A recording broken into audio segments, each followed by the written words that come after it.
नमस्कार हरि प्रेमियों, आपका स्वागत है। हरि प्रेमियों, कैसे हैं आप? उम्मीद है आप सब अच्छे होंगे। आइए जानते हैं आज का प्रसंग।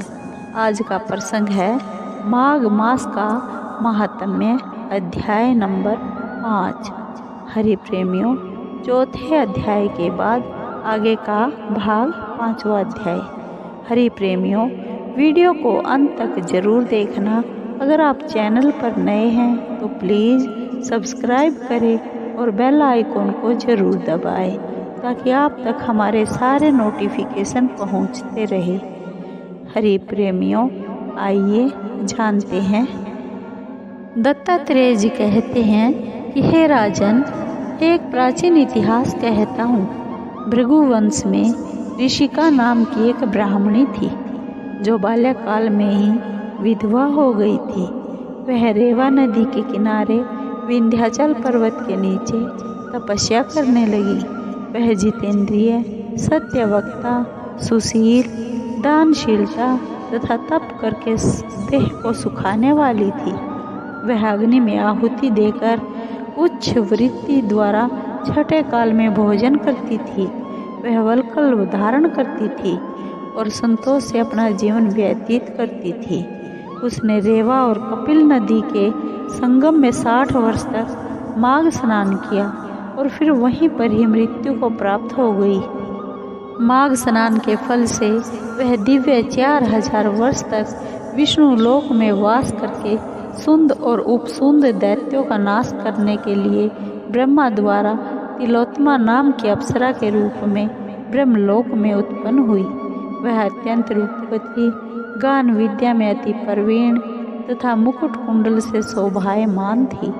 उसका रूप, यौवन और सौंदर्य देखकर ब्रह्मा भी चकित हो गए। वह तिलोत्तमा रेवा नदी के पवित्र जल में स्नान करके वन में बैठी थी।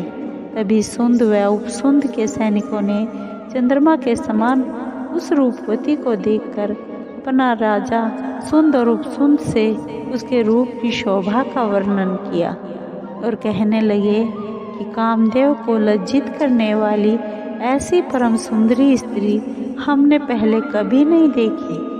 आप भी चल कर देखें। तब वह दोनों मदिरा के पात्र रखकर वहाँ पर आए जहाँ पर वह सुंदरी बैठी हुई थी और मदिरा के पान विह्वल होकर काम क्रीड़ा से पीड़ित हुए और दोनों ही आपस में उस स्त्री रत्न को प्राप्त करने के लिए विवादग्रस्त हुए और फिर आपस में युद्ध करते हुए वहीं समाप्त हो गए।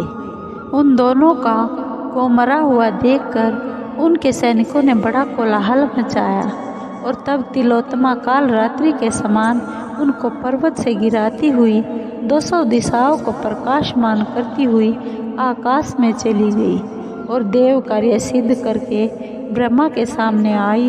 तो ब्रह्मा जी ने प्रसन्नता से कहा कि हे चंद्रवती, मैंने तुमको सूर्य के रथ पर स्थान दिया।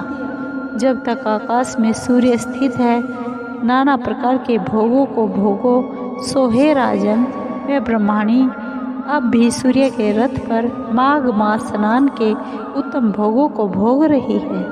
इसलिए श्रद्धावान पुरुषों को उत्तम गति पाने के लिए यत्न के साथ माघ मास में विधिवत स्नान करना चाहिए। हरि प्रेमियों, आगे का भाग, आगे की कथा माघ महात्म्य के 6ठे अध्याय में सुनाई जाएगी।